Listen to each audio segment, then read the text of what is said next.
오늘 말씀의 제목은요, 예배를 방해하는 것을 깨끗하게 하라. 오늘 말씀의 제목은 예배를 방해하는 것을 깨끗하게 하라 라는 주제를 가지고 우리 함께 말씀을 나누고자 합니다. 오늘이 이제 벌써 여름성령학교 마지막 날이기도 해요. 그리고 오늘과 다음 주까지 여름성령학교 본문에 대해서 우리가 함께 말씀을 하기로 했죠. 그리고 또 이번에 우리가 여름 수련회조차도 예배를 통해 성령의 능력을 회복하라라는 주제예요. 그래서 예배가 얼마나 중요한지 우리가 저번 주도 나누고 있고 오늘도 나누고 다음 주도 나눌 텐데, 우리 성도님들 한 주 한 주마다 예배에 대해서 나누고 있는 것만큼 우리가 예배를 잘 기억하셔서 예배가 어떤 거다, 예배에 대해서 우리가 좀 잘 생각하시고 예배에 대해 더욱더 집중하여서 하나님께 영광 돌릴 수 있는 귀하고 복된 시간 되기를 소망합니다. 그래서 오늘 말씀의 제목은 그래서 이거예요. 예배를 통해 예배를 방해하는 것을 깨끗하게 하라. 그래도 우리의 인생 가운데 예배를 방해하는 것이 어떤 것이 있을까 생각을 해보면 참으로 많아요. 그렇죠? 특히나 우리가 오늘이 주일이잖아요. 주일이면 예배를 언제 가장 많이 방해하는 줄 아십니까? 마귀가 토요일 날이에요. 토요일 날 되면 이상하게 마귀는요, 끊임없이 우리를 넘어뜨리려고 해요. 내일이 주일이에요. 일주일에 한 번밖에 없는 그 주일을 우리가 열심히 준비하고 기도하는 마음으로 정말 거룩하게 준비하기도 바쁜데, 그럼에도 불구하고 마귀는요, 토요일만 되면 우리를 계속 끊임없이 넘어뜨려요. 어떻게 넘어뜨리는 줄 아십니까? 야, 내일 예배지? 그래, 오늘 좀 대충 있다가 내일 가서 예배 드려도 돼. 우리가 예배를 잘 준비해야 되는데도 불구하고 예배를 제대로 준비하지 않으면요, 오늘 이 자리에 나와 예배 드리는 게 쉽지 않아요. 그것 중에 가장 기초적인 거, 가장 기본적인 게 무엇인지 아십니까? 토요일날 늦게까지 잠을 안 자고 있으면요, 주일날 예배당에 나와서 졸 수밖에 없어요. 그래서 우리가 해야 될 건 뭐냐면, 토요일날 가장 우리의 몸 컨디션을 제일 좋게 만들어 놨다가 제일 좋은 컨디션을 가지고 주일날 나와서 예배를 드려야 돼요. 왜 그렇습니까? 예배가 뭔데요? 하나님께 나의 전부를 드리는 거 아닙니까? 그런데 우리가 토요일날도 마찬가지로 내일 주말이니까 정말 신나게 TV 보다가 늦게까지 있다가 그러고 난 다음에 주일날 와서 꿈뻑꿈뻑 졸다가 가면 오늘 말씀의 제목처럼 예배를 방해받을 수밖에 없다라는 거예요. 그렇다면 우리 성도님들 토요일만 되면 어떤 마음이십니까? 우리가 참 희한한 게 그거예요. 주일날 예배가 딱 끝나는 순간 월요일부터 금요일까지 직장 다니고 일하느라고 너무나 바빠요. 너무나 바쁘다 보니까 뭐 그런 생각한 게 없다가 막상 토요일만 되면 주일을 앞두고 있다 보니까 이상하게 부담감이 생겨요. 내일 주일인데 이상하게 부담감이 막 생기더라는 거예요. 왜 부담감이 생기는 줄 아십니까? 우리가 주일을 제대로 준비하지 못해서 그래요. 주일을 잘 준비한 사람은요, 주일 예배에 나오는 게 너무나 기뻐요. 우리 그런 거 있잖아요. 뭐든지 준비가 되어 있는 사람은요, 그것을 실행할 때, 준비가 완벽하게 된 사람은 실행할 때 너무나 기뻐요. 빨리 왔으면 좋겠다. 하물며 우리가 토요일날 예배 준비가 잘 되어 있는 사람은 주일이 빨리 됐으면 좋겠다. 빨리 주일날 교회 가서 예배 드리고 싶다라는 마음이 드는데, 우리가 주일날 예배가 준비되어 있지 않은 사람은요, 토요일만 되면 부담감이 와요. 그리고 내일 또 주일이구나. 그래도 교회 와서 얼마나 시간이 있겠어요. 뭐 길어봤자 3-4시간밖에 없잖아요. 근데 그 시간조차도 나에게는 부담이 될 수밖에 없어요. 왜요? 예배가 준비가 되어 있지 않기 때문에. 그래서 우리는 언제나 예배에 방해되는 모든 것들을 완전하게 깨끗하게 해야 될 필요성이 있다는 거예요. 그래서 오늘 말씀의 제목이 그거잖아요. 예배에 방해되는 것들을 깨끗하게 하라. 바라기는 우리 모든 성도님들, 예배에 방해되는 모든 것들 너무나 많을 거예요. 오늘 말씀을 통해서 우리가 나눠보면 이런 것들이 있었구나라는 것들을 참 많이 나눌 텐데, 바라기는 우리 모든 성도님들 예배에 방해되는 모든 것들을 완벽하게 비워내고 깨끗하게 할 수 있는 우리 미라의 성도님들 되시기를 축복합니다. 그렇다면 말씀에 들어가기 전에요, 팀 켈러 목사님이 이렇게 말씀하셨어요. 우리가 하나님의 대용품으로 삼으려고 하는 모든 것들이 바로 우상이다. 저는 이번 한 주 동안에 팀 켈러 목사님의 이 메시지가 얼마나 저에게는 도전이 되고 얼마나 묵상이 됐는지 몰라요. 무슨 말이에요? 우리가 하나님의 대용품으로 삼으려고 하는 모든 것이에요. 그게 뭘까요? 첫 번째로 어쩌면 내 자신일 수도 있어요. 우리가 하나님의 대용품으로 삼으라는 그 모든 것들이 바로 다 우상이래요.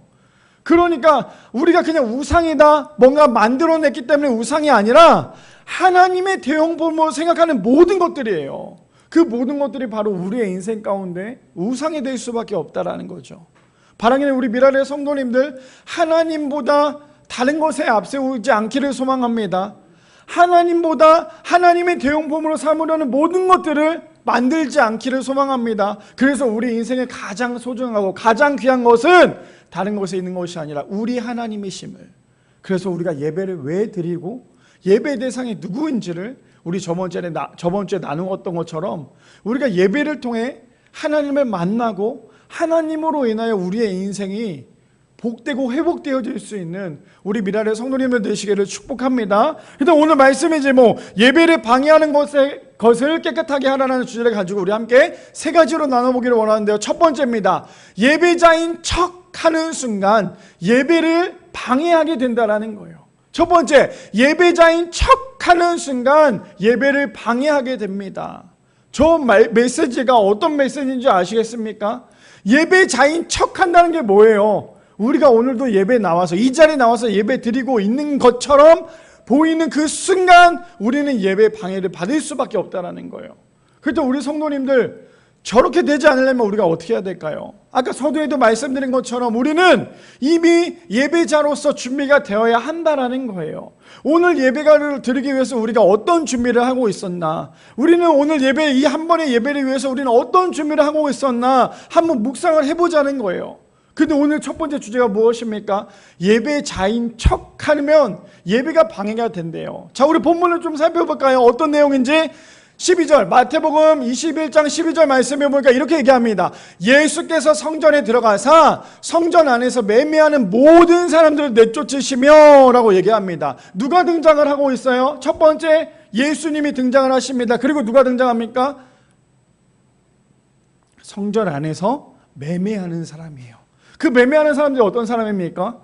교회 앞에서 장사하는 사람들을 얘기하고 있어요. 근데 지금 어떤 상황이냐면요, 예수님께서 성전 안에 들어가시는데 성전 안에 매매하는 사람들이 있습니다. 근데 그 사람들이 어떤 사람인지 볼까요? 이렇게 얘기하죠. 돈 바꾸는 사람들의 상과 비둘기 파는 사람들의 의자를 둘러 엎으시고.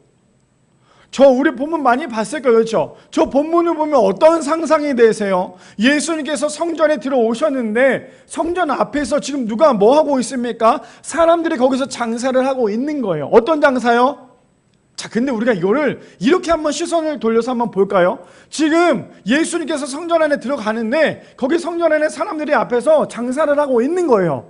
근데 그 사람들의 마음은 어떤 마음이었냐면, 멀리서 오는 사람들이 혹시나 재물을 가지고 오지 못했을까봐, 혹시나 예배 준비한 필요한 준비물을 갖고 오지 못했을까봐 지금 이 사람들은 그 앞에서 그 물건을 팔고 있는 거예요. 이렇게 보면 우리 어떻게 봐요? 너무나 긍정적이죠. 너무나 복되잖아요. 와, 저럴 수가 있구나 라고 생각을 할 수 있어요. 근데 저기에 우리가 잘 살펴봐야 될 거, 그래서 우리가 성경을 볼 때 저 사람들이 어떤 마음으로 저걸 팔고 있을까 한번 좀 생각을 해봐야 돼요. 사실은 우리가 그렇잖아요. 교회 앞에 왔어요. 교회 앞에 왔는데 우리가 오늘 예배를 위해서 준비해야 될 물건들을 가지고 오지 못했는데 앞에 있는 사람들 그것을 판다고 생각하면 우리는 어떨 것 같으세요? 얼마나 감사해요. 내가 준비하지 못한 걸 저 사람이 준비해 주니까. 근데 저 사람은 그것을 원가에 팔진 않았을 거예요. 성경에도 보면 그 사람들, 매매하는 사람들은요, 최소한 배 이상의, 아니 훨씬 더 많은 금액을 받으면서 그 물건을 팔았어요. 물론 준비하지 못했기 때문에 멀리서 온 사람들이 어떻게 저 물건들을 가져올 수 있겠어요? 가져올 수 없으니까 저 사람들이 앞에 있다는 게 얼마나 귀하게 했어요. 그런데 저 사람들의 의도는 그게 아니었다라는 거예요. 저 사람들의 의도는 어떤 것입니까? 지금 자신들이 저것을 팔아서 자신들이 돈을 벌기 위해서 마치 암표를 파듯이 돈을 많이 벌기 위해서 교회 앞에서 장사를 하고 있는 거예요. 아, 내가 이거 장사를 해서 교회 성교비를 100% 다 드려야지. 우리 근데 그런 거 있잖아요. 교회 안에 보면 교회 카페도 있고요, 교회 안에 뭐 매점도 있을 거고, 교회 안에 뭐 이것저것 장사하는 것들도 있을 거 아니에요. 근데 보통 교회들은 그걸 하고 난 다음에 어떻게 합니까? 그거 가지고 내가 이윤을 남겨서 이걸 내가 챙겨야지 하는 교회들은 거의 없을 거예요. 보통 어떻습니까? 그 모든 걸 팔아서 모든 수익을 다 성교비로 헌금하거나 거의 대부분 그렇게 진행을 하는데, 저 사람들은 그런 마음이 아니었어요. 내가 이것을 팔아서 내가 이것을 가지고 내 이윤을 남기기 위해서 지금 교회 앞에서, 성전 앞에서 장사를 하고 있는 것이 이 사람들의 모습이더라는 거예요. 근데 비단 저 사람들의 모습만 교회 앞에서 장사하는 모습일까요? 아니요. 지금 우리의 모습도 어쩌면 저 사람들의 모습과 같지 않을까요? 어떻게 우리가 저 사람들과 비교할 수 있습니까? 우리도 마찬가지로 교회에 새로 나온 사람들이 있을 거예요. 그 사람들이 왔을 때 우리가 해야 될 건 무엇입니까? 나의 이익을 위해서 그 사람을 잡아서는 안 돼요. 우리가 교회라는 존재, 이 교회라는 존재는요, 내 자신을 위해서 교회가 있어서는 안 돼요. 내가 이만큼 하니까 교회가 살지, 내가 이만큼 헌금하니까 교회가 살고 있지, 내가 이만큼 봉사하니까 교회가 살고 있지라고 얘기하는 거, 그 순간 그 사람들은 저기 있는 매매하는 사람과 다를 게 없다라는 거예요. 교회에서 이윤을 남긴다는 거, 절대로 교회는 이윤을 남길 수 없어요. 왜요? 교회의 모든 것은 다 누구 건데요? 하나님 거잖아요. 근데 우리가 여전히 그것을 잊고 있다면, 교회의 주인이 하나님의 심을 잊고 있다면, 우리는 지금 성전 앞에서 매매하는 사람들과 다를 게 없는 것이 우리의 모습이더라는 거예요. 그런데 오늘 첫 번째가 무엇입니까? 예배자인 척하는 사람들은 예배를 방해받는다는 거예요. 예배를 방해할 수밖에 없다라는 거예요. 저 사람들은 저거 가지고 자신들은 예배자를 돕는다고 생각을 하겠지만, 아니요, 결코 그렇지 않았어요. 자신들 그 이윤을 통해서 교회를 상대로 장사하고 있었다는 거죠. 저도 교회를 다니면서, 교회 사역을 하면서 여기저기 교회를 다니면서요, 교회 대상으로 장사하는 사람들 너무나 많이 봤어요. 교회를 상대로 장사를 하다 보니까 어떤 일들이 벌어집니까? 오로지 자신의 이익을 위해서 교회의 헌금이나 이런 것들을 막 빼요. 자신들을 위해서 막 돈을 막 빼요. 하물며 교회, 예를 들어 이 마이크 하나가 예를 들어 한 10만 원, 20만 원밖에 되지 않는데, 자신의 회사에서 이 마이크를 팔기 위해서 10만 원짜리를 부풀려서 이 마이크를 파는 경우도 많더라는 거예요. 제가 예전에 있었던 그 교회에서는요, 교회 전체 음향시설을 몇 억을 투자해서 그걸 팔았어요. 근데 그게 옛날 너무 쓸데없는 싸구려인 그 옛날 그 부품이다 보니까 결국에는 그거를 부품을 바꿔놨죠. 그리고 그 기업은 돈을 벌었어요. 근데 그걸 안 되면 얼마 안 있다 그 교회가 또다시 음향 공사를 할 수밖에 없었어요. 왜요? 교회 상대로 장사를 하게 되다 보니까, 또 교회는 뭡니까? 성도니까 또 팔아줘야 되잖아요. 성도니까 또 그거에 대해 팔아줘야 되잖아요. 그러다 보니까 교회가 결국에는 하나님께서 주신 그 헌금을 가지고 자기네들 마음대로 소비할 수밖에 없는 게 교회의 모습이 되더라는 거예요. 근데 지금 매매하는 사람들은 어떤 사람들입니까? 교회를 상대로 지금 장사를 하고 있는 거예요. 내가 섬기겠다, 내가 봉사하겠다가 아니라 예배자인 척하면서, 내가 정말 예배를 드리고 있는 예배자인 척하면서 지금 예배에 오는 사람들을 방해하고 있어요. 근데 그 모습을 누가 제일 많이 알고 누가 제일 잘 알았을까요? 아마 예수님께서 오시지 않았더라면요, 예수님께서 그 성전에 가지 않으셨다면 아마 사람들은 몰랐을 거예요. 소았겠죠. 저 사람들이 저렇게 좋은 일을 하고 있구나, 이렇게 생각을 했겠죠. 근데 예수님이 뜬금없이 갑자기 교회에 오시더니 그 모든 것들을, 자판을, 그 매들을 다 발로 차고 다 집어치우는 거예요. 그랬던 그 사람들의 마음이 어떤 마음이 되겠어요? 얼마나 어이가 없겠어요. 예수님이 지금 하는 행동이, 분명히 우리는 지금 예배에 사오지 못한 사람들을 향해서 저것을 주기 위해서 우리가 지금 팔고 있는데, 예수님이 지금 저걸 둘러엎고 있으니까 얼마나 사람들이 기분이 좋지 않겠어요. 근데 기분이 좋지 않으면서 또 한 가지는 어떻습니까? 기분이 좋지 않으면서 그들의 마음이 얼마나 찔렸을까요? 내가 사실 이거 내 이윤을 위해서, 내 이익을 위해서 하고 있는 내 모습을 보는 우리 자신이 얼마나 찔렸을까요? 그래서 우리가 경계해야 될 것은 이거예요. 예배자인 척하는 순간 우리는 우리의 예배 자체를 방해받을 수밖에 없어요. 우리는 오늘 그렇다면 어떤 마음으로 교회에 나오셨습니까? 우리는 과연 그러면 어떤 마음으로 교회에 나와서 예배를 드리고 계십니까?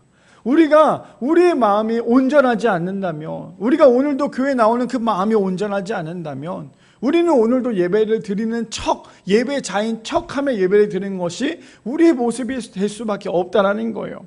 그뿐 아닙니다. 그래서 디모데전서 6장 10절 말씀에 이렇게 얘기하죠. 돈을 사랑함이 일만하게 뿌리가 되나니 이것을 탐내는 자들은 미혹을 받아 믿음에서 떠나 많은 근심으로써 자기를 찔렀도다. 그래서 우리가 해야 될 건 무엇인 줄 아십니까? 절대로 돈과 교회에 타협을 해서는 안 돼요. 교회들이 아주 쉽게 넘어지는 방법은 딱 하나예요. 무엇인 줄 아세요? 돈이에요. 헌금을 많이 내는 사람이 교회에 한 명이 찾아왔어요. 목사님, 내가 이 교회를 위해서 이만큼 헌금하겠습니다. 예를 들어서 어떤 사람이 우리 미랄교회에 왔는데 그 사람이 우리 교회 오더니 목사님 제가 미랄교회를 위해서 10억을 헌금할 테니까 얼른 교회를 지으십시오라고 얘기를 해요. 그럼 우리 마음이 어떨 것 같아요? 10억을 준대요. 우리 성도님도 지금 표정이 그렇게 좋지 않은데 10억을 준대요 우리한테. 그럼 아마 저는 신발부터 벗고 그 사람을 맞이하려고 저기 엘리베이터부터 아마 기다리고 있을 거예요. 이게 사람의 모습이더라는 거예요.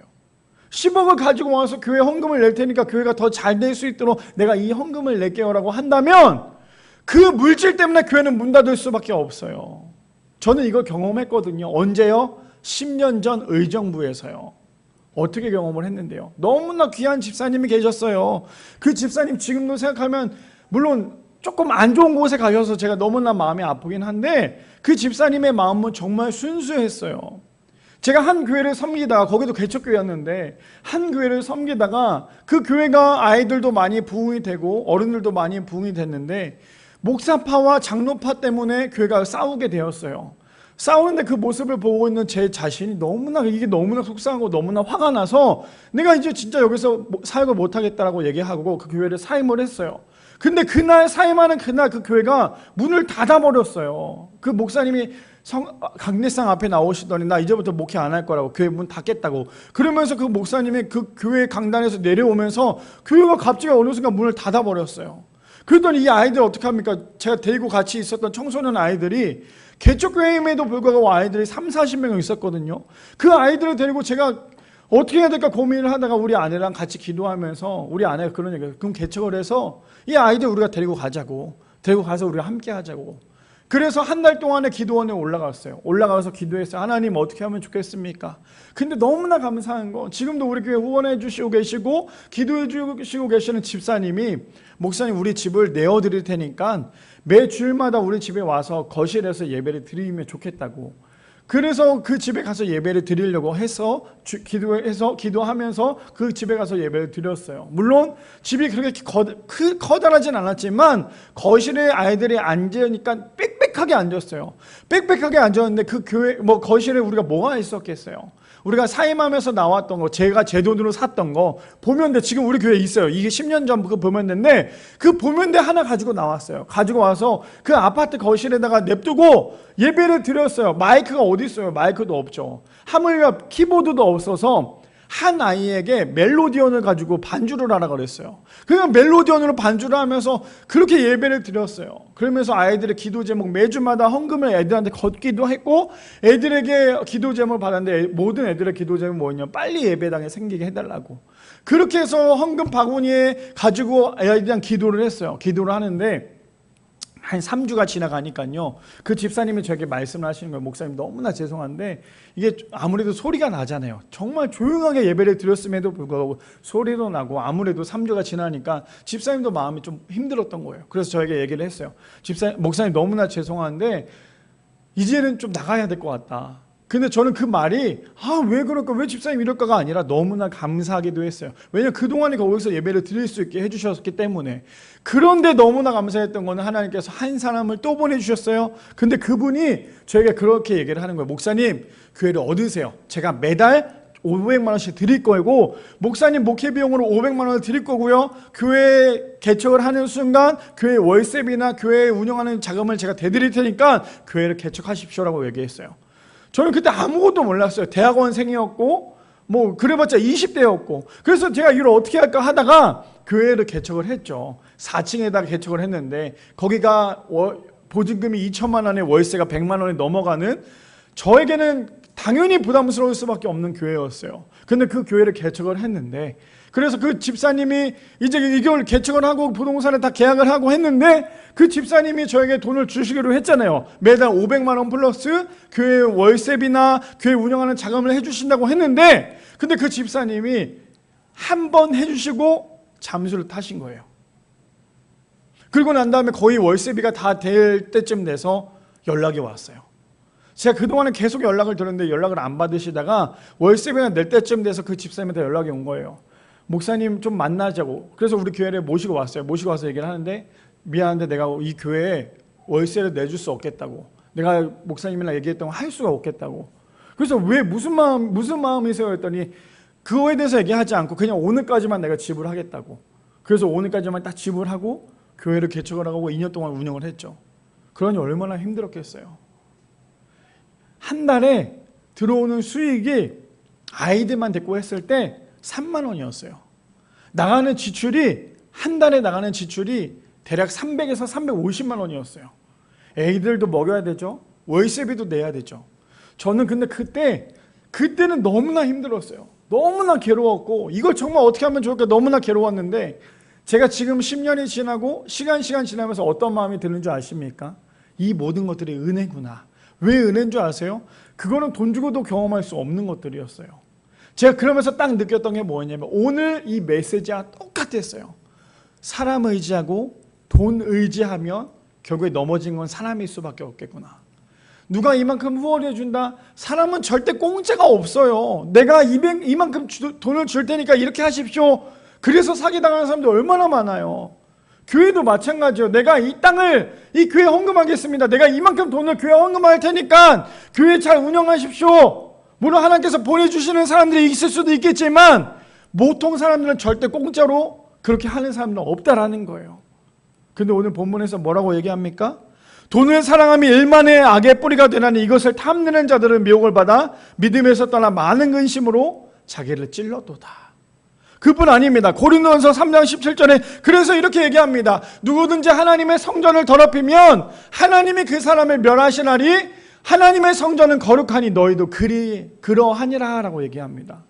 그래서 우리가 교회는요 절대로 예배자인 척 해서는 안 돼요. 교회는요 우리가 하나님이 거룩하니까 우리가 예배 전에 그래서 해야 될 게 무엇이라고요? 우리도 거룩한 마음을 가지고 거룩하게 준비하여서 오늘도 교회 나와서 예배를 드려야 돼요. 자, 그럼 제가 여기서 한번 질문을 해드릴게요. 그러면 우리가 예배 드리는 것이 힘이 될까요? 아니면 예배를 준비하는 것이 힘이 될까요? 다시 한 번 더. 예배를 드리는 것이 힘들까요? 아니면 예배를 준비하는 게 힘들까요? 예배를 준비하는 게 힘들어요. 왜 그런지 아십니까? 거룩하게 준비했다가 예배에 나와서 예배를 드려야 하기 때문이에요. 근데 우리의 마음이 전혀 준비도 되지 않은 상태에서 오늘도 교회 나와서 예배를 드린다? 그러면 오늘도 그냥 종교인처럼 오늘도 주일이니까 그냥 예배에 왔다 갔다 하는 그런 일상이 될 수밖에 없다는 거예요. 그래서 하나님께서 뭐라 말씀하세요? 누구든지 하나님의 성전을 더럽히면 하나님이 그 사람을 멸하시나니 하나님의 성전은 거룩하니 너희도 그러하니라. 바라기는 미랄의 성도님들, 예배자인 척하지 않는 우리 모두가 되기를 소망합니다.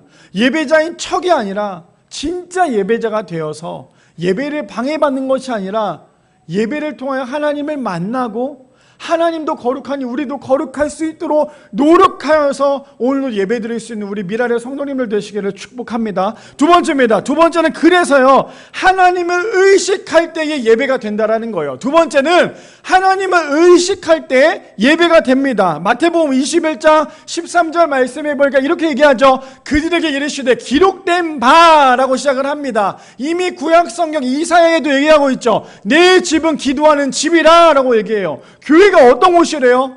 교회를 하나로 만들자면 교회는 어떤 곳이라고요?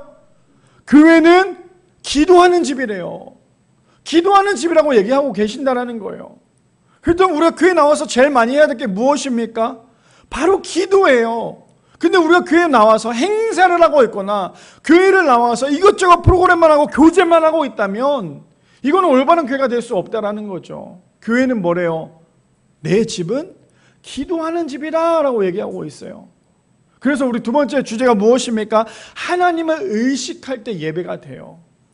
그때 우리 성도님들 예배 드릴 때 우리의 삶에서 하나님을 의식하며 살아가십니까? 하나님을 의식하지 않고 오늘도 이 자리에 나왔다고 해서 모두가 예배자가 아니에요. 오늘도 우리가 이 자리에 나왔다고 해서 모두가 예배가 아니라 하나님을 의식하는 그 순간 우리가 예배가 된다라는 거예요. 그래서 뭐라고 말씀하세요? 그들에게 이르시되 누가요? 예수님이 그 많은 매매하는 사람들에게 얘기하죠. 기록된 바 내 집은 기도하는 집이라 일컬음을 받으리라 하였거든 너희는 강도의 소굴을 만드는도다 하시니라. 왜 강도의 소굴을 만든다고 말씀하셨을까요? 그들은 하나님을 의식하지 않았어요. 자신의 이윤만 놓고 자신의 돈벌이만 놓고 교회 앞에서 장사를 했기 때문이에요. 근데 우리도 저런 마음으로 예배를 드리고 있다면 오늘도 우리는 하나님을 예배하고 의식하는 삶이 될 수 없다라는 거예요.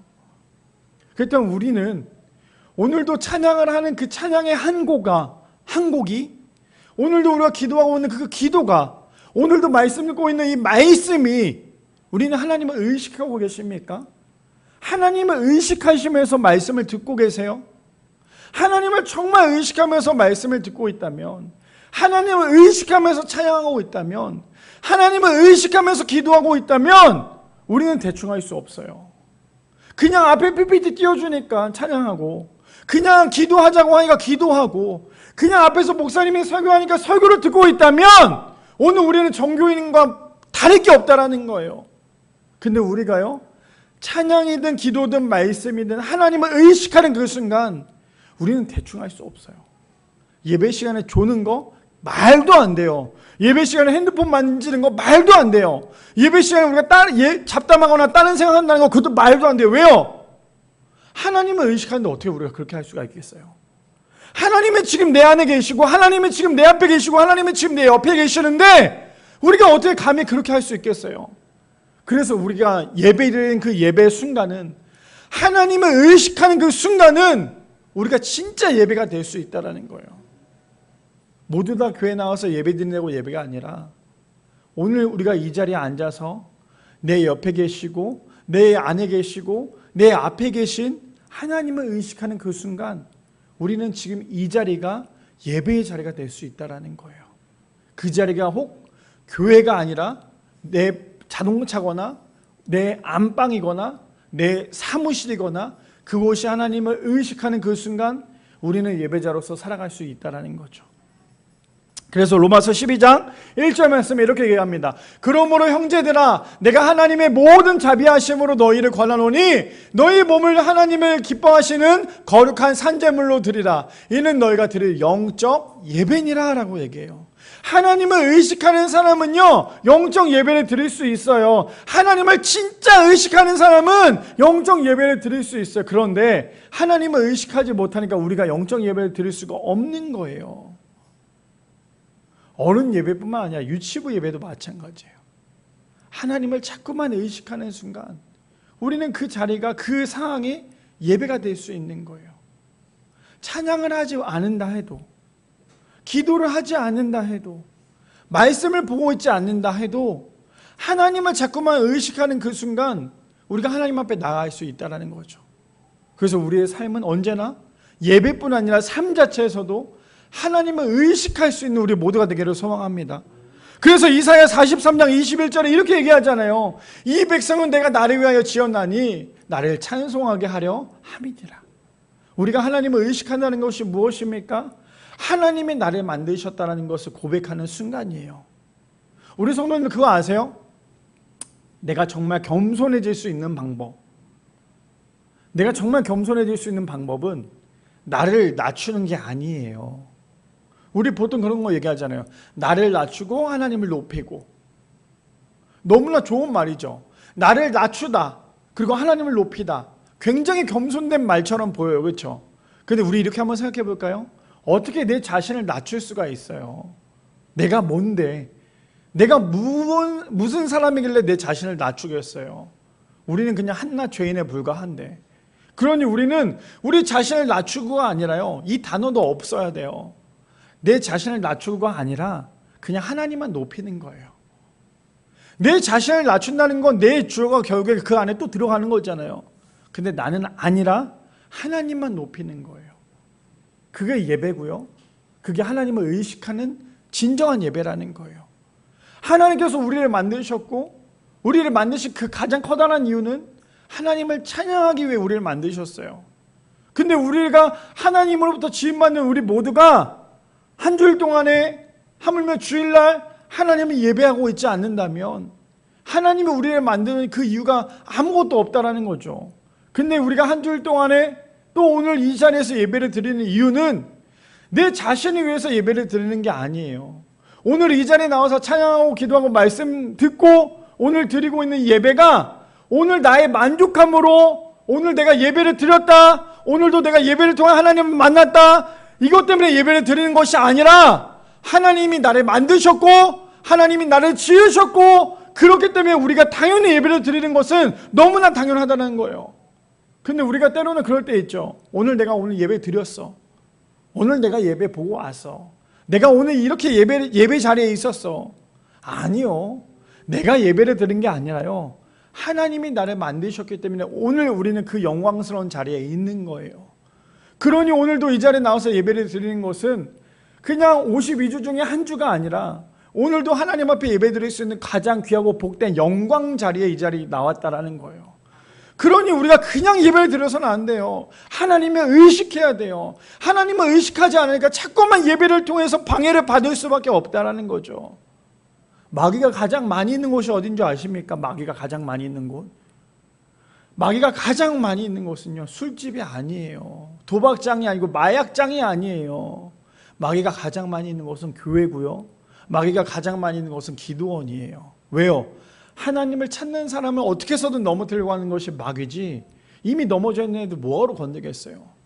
그래서 우리는 끊임없이 마귀를 의식하는 게 아니라 하나님을 의식하여서 우리의 예배가 거룩하고 하나님 앞에 드릴 수 있는 가장 귀한 산제물로 드릴 수 있는 우리 미랄의 성도님들 되시기를 축복합니다. 마지막 세 번째입니다. 그래서 마지막 세 번째는요, 예배를 방해받지 않기 위해서는 예배 전에 나를 비워내야 한다는 거예요. 오늘 사실 마지막 세 번째 이야기하기 위해서 첫 번째, 두 번째를 가지고 왔는데 마지막 세 번째가 뭐래요? 예배에 방해받지 않기 위해서는요, 예배 전에 나를 끊임없이 비워내야 해요. 자꾸만 나를 비워내야 합니다. 자, 본문을 볼까요? 마태복음 21장 13절 마지막 말씀이죠. 그들에게 이르시되 기록된 바 내 집은 기도하는 집이라 일컬음을 받으리라 하였거늘. 자, 마지막 이거 잘 보세요. 너희는 강도의 소굴로 만드는도다라고 얘기해요. 어떤 걸 만들었대요? 어떤 걸 강도의 소굴로 만들었대요? 지금 예수님께서 뭐라고 얘기합니까? 예수님께서 말씀하신 거는 지금 너네들의 강도의 소굴로 만들고 있어. 그게 뭔데요? 성전이잖아요. 예배당이잖아요. 지금 그 사람들에게 강도의 소굴로 만들었다는 건 무엇이냐면 너네가 온전히 하나님 전에서 예배를 드리는 그것을 너네가 너네 마음대로 뺏은 거야. 지금 예수님께서 그렇게 말씀하고 계신다는 거예요. 이거 굉장히 중요한 포인트입니다. 왜 중요한 포인트인 줄 아세요?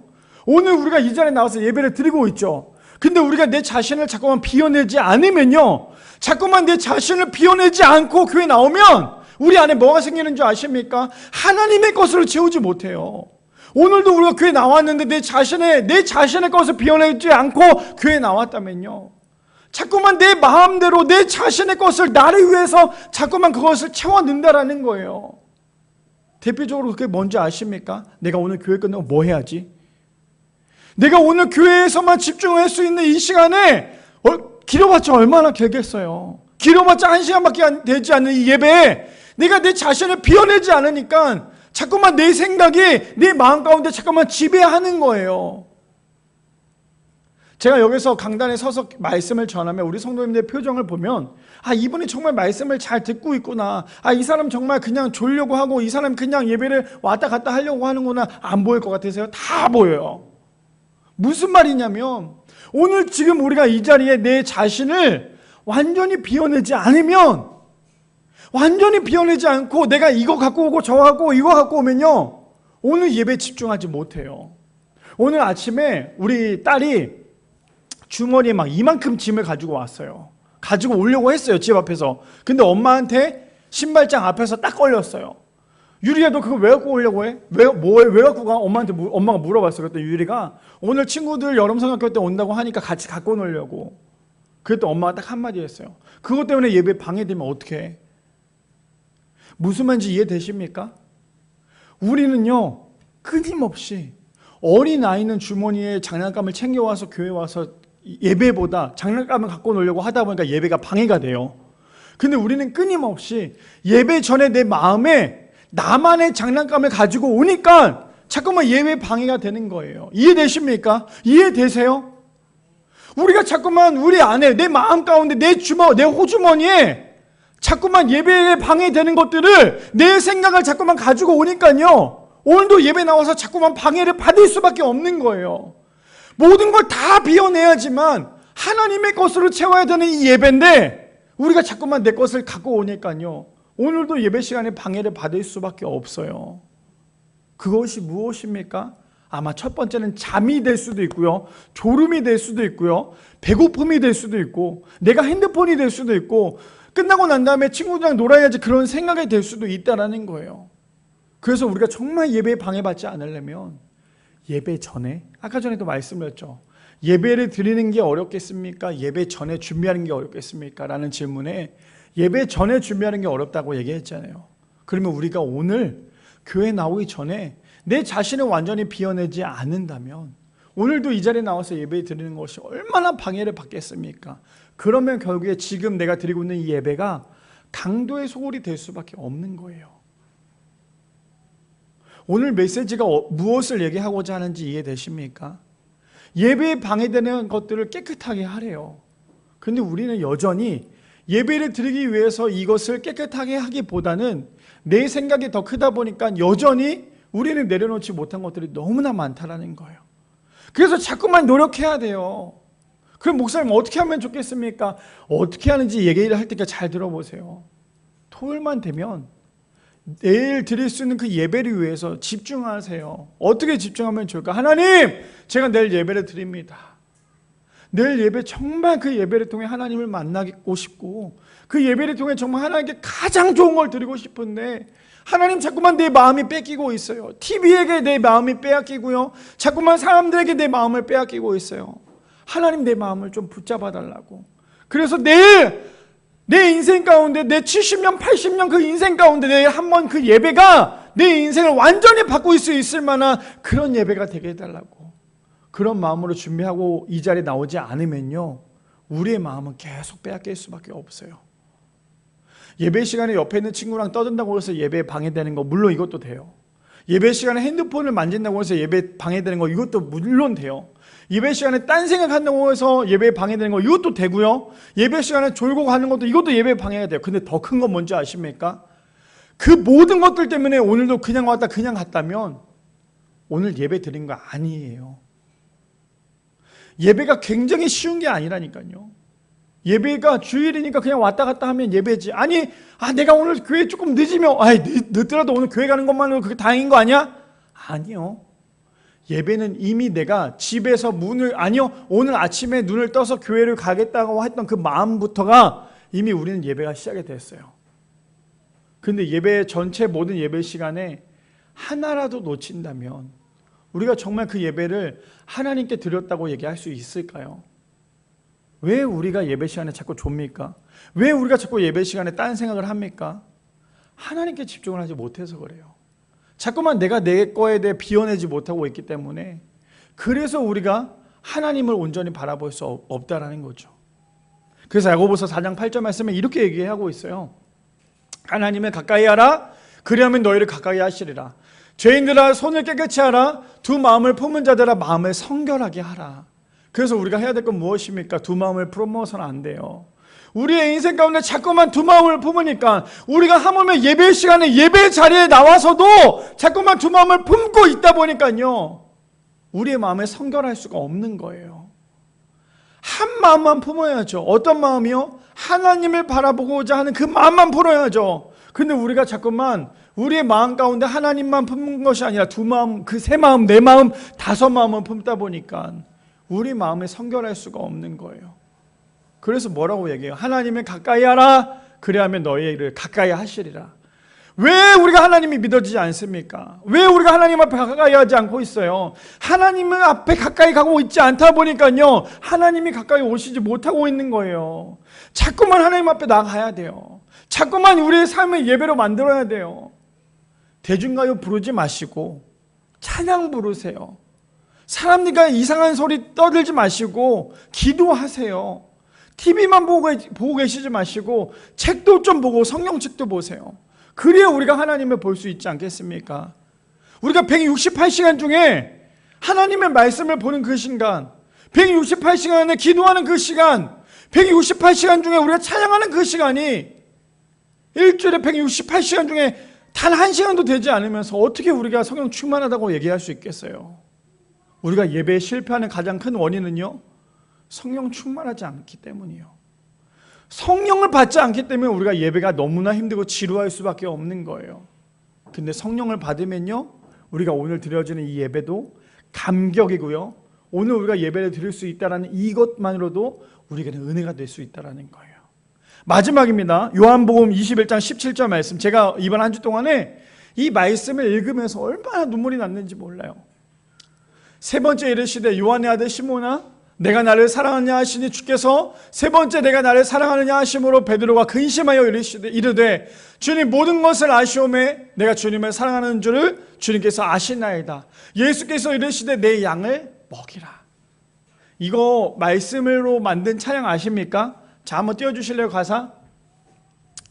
제가 사실 이번 한 주 동안에 일을 하면서 정말 많은 찬양을 듣고 말씀도 듣는데요, 이상하게 이 찬양이 이번 한 주 동안에 저의 마음 가운데 너무나 깊이 들어왔어요.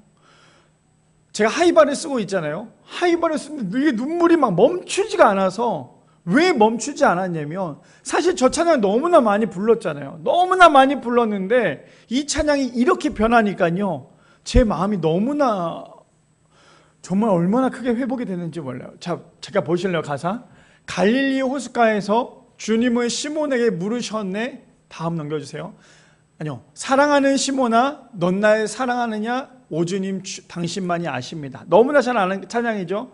이 찬양을 저는 그 유튜브에서 나오는 찬양을 계속 듣는데 이 찬양이 너무나 은혜가 되는데, 이 찬양을 듣다가 갑자기 한순간 가사가 바뀌었어요. 바뀌면서 제가 마음이 막 찢어질 듯이 너무나 은혜가 됐어요. 그게 뭐였냐면 이거였어요. 다시 한번 더 전으로 넘겨주실래요? 전으로.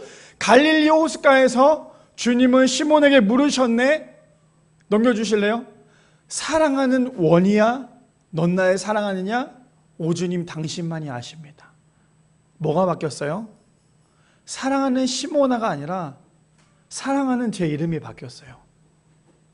찬양을 원래는 사랑하는 시몬아 넌 날 사랑하느냐 이렇게 불렀던 찬양이 사랑하는 원이야 넌 날 사랑하느냐, 이 가사가 바뀌면서 제가 마음이 얼마나 회복이 됐는지 몰라요. 주님이 뭐라고 말씀하세요? 사랑하는 누구야? 넌 날 정말 사랑하니? 제가 오늘 말씀을 준비하면서 물론 이 말씀이 여름 성경학교에 대한 본문이기도 하지만 이 말씀을 일주일 동안 묵상하면서 이 메시지가 하나님께서 어쩌면 저에게 주었던 가장 큰 은혜였던 것 같아요. 그게 뭐냐면 사랑하는 원이야 넌 날 사랑하느냐? 오주님 당신만이 아십니다. 이 찬양의 고백이 뭔지 아십니까? 넌 정말 날 사랑하니? 넌 정말 날 사랑하니? 그 말의 뜻은요, 네가 날 사랑해야 진짜 예배를 드릴 수 있는 거야. 우리가 좀 전에 읽었던 이 요한복음에 예수님께서 시몬 베드로에게 3번이나 질문하잖아요. 날 사랑하니? 날 사랑하니? 날 사랑하니? 그 예수님의 질문에, 베드로에게 질문했던 그 질문에 그 뜻은 뭐냐면요, 그거였어요. 그냥 베드로에게 야, 너 나 사랑하면 너 이렇게 이런저런 해. 너 지금 예수님께서 사명을 얘기하실 수도 있는데 사명보다 더 중요한 게 뭐냐면 사랑이었던 거예요. 네가 정말 날 사랑해야 사명을 감당할 수 있는 거야. 너가 정말 날 사랑해야 예배를 드릴 수 있는 거야. 우리 성도님들 정말 오늘 온전한 예배를 드리시기 원하십니까? 오늘 정말 이 예배를 통해 하나님을 만나시고 하나님 앞에 나가기를 원하십니까? 그러면 우리가 가장 먼저 해야 될 것은 뭐냐면요, 하나님을 사랑하는 거예요. 하나님을 사랑하지 않으면 예배 드렸다고 말씀하실 수 없어요. 사랑하지도 않은데 어떻게 하나님을 찬양합니까? 사랑하지도 않은데 어떻게 하나님께 기도합니까? 근데 오늘 가사가 뭐라고 얘기합니까? 사랑하는 시몬아 넌 날 사랑하느냐? 사랑을 해야 예배가 되는 거예요. 진짜 하나님을 사랑하는 사람이 하나님께 예배 드릴 수 있는 거예요. 진짜 하나님을 사랑하는 사람이 두 마음을 품지 않는 거예요. 두 마음을 품으면 그 바람이잖아요. 내가 하나님을 사랑한다고 하면서 다른 것도 사랑하면 그거 바람이잖아요. 그거 잘못된 거잖아요. 근데 우리가 하나님을 정말 사랑한다면 두 마음을 품을 수가 없어요. 우리 딸이 저에게 그런 질문을 했어요. 아빠는 나를 몇 번째로 사랑해? 저에게 매번 물어봐요. 아빠는 나를 몇 번째로 사랑해? 그럼 제가 우리 딸한테 뭐라고 얘기하는 줄 아세요? 당연히 우리 유리가 첫 번째지. 제가 이렇게 얘기는 해요. 당연히 유리는 아빠한테 첫 번째로 사랑해. 그럼 유리가 진짜 나를 제일 사랑해? 라고 얘기해요. 그럼 제가 뭐라고 얘기하냐면, 아니, 유리는 첫 번째지만 하나님은 0번째로 사랑해. 그러니까 유리가 굉장히 서운해하는 거예요. 아빠는 어떻게 나보다 하나님을 더 사랑한다고 얘기를 해? 그러다가 저번 주에 저희가 얘기를 했어요. 아빠는 좋겠다. 그래서 왜? 아빠는 하나님을 제일 많이 사랑하고 그 다음 나를 사랑해서, 나는 아빠를 제일 사랑하고 하나님을 두 번째로 사랑하는데. 그래서 제가 유리한테 그랬어요. 유리야, 그런데 아빠도 그렇고 유리도 그렇고 엄마도 그렇고 윤희도 그렇고 우리가 제일 사랑하는 대상은 엄마도 아니고 아빠도 아니고 유리도 아니고 윤희가 아니라 하나님이셔야 돼. 하나님이 우리 인생 가운데 가장 사랑해야지만 우리가 살아갈 수 있는 거야. 제가 우리 유리에게 그 얘기를 계속 끊임없이 해주고 있어요. 우리 성도님들은 그러면 하나님을 몇 번째로 사랑하고 계십니까? 하나님을 정말 0번째로 사랑하고 계세요? 하나님을 0번째로 사랑한다고 하면서 여전히 우리에게 두 마음을 품고 있다면요, 하나님을 0번째로 사랑하는 게 아니에요. 우리가 정말 하나님을 사랑한다면 오늘 우리가 이 자리에 나와 예배 드리는 게 얼마나 설레어요. 정말 사랑하는 하나님을 만나러 간다는데 우리가 얼마나 깨끗하고 좋은 옷을 입고 나오겠어요. 우리 그렇잖아요. 정말 사랑하는 사람 만나러 갈 때 어떻게 합니까? 깨재재하게 입고 나가지 않잖아요. 잠옷 입고 가지 않잖아요. 더러운 옷 입고 나가지 않잖아요. 정말 사랑하는 사람이 있다면 내가 입을 수 있는 가장 이쁜 옷 입고 그 다음에 그 사람 만나는 게 우리의 모습 아닙니까? 근데 정말 하나님을 사랑한다면 오늘 우리가 이 자리에 나와 예배 드릴 때 우리가 가장 깨끗하고 가장 좋은 모습으로 하나님 앞에 나와야 되지 않겠습니까? 온전한 예배를 방해받지 않으려면 우리를 깨끗하게 하라는 그 말은 뭐냐면 결국 그거예요. 하나님을 사랑해라는 거예요. 하나님을 사랑해야지만 우리가 하나님께 온전히 예배를 드릴 수 있다는 거예요. 바라기는 우리 미라의 성도님들, 오늘 말씀의 제목이 무엇입니까?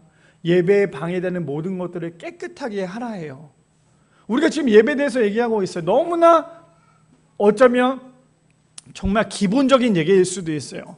교육부, 아동부한테, 어린아이들한테 얘기하는 그런 얘기일 수도 있지만 왜 제가 이 메시지를 갖고 우리 성도님들에게 얘기하냐면 어른들도 마찬가지라는 거예요. 예배를 드리는 것도 너무나 중요하지만 예배를 드리기 전 그 모습이 정말 중요하다라는 거.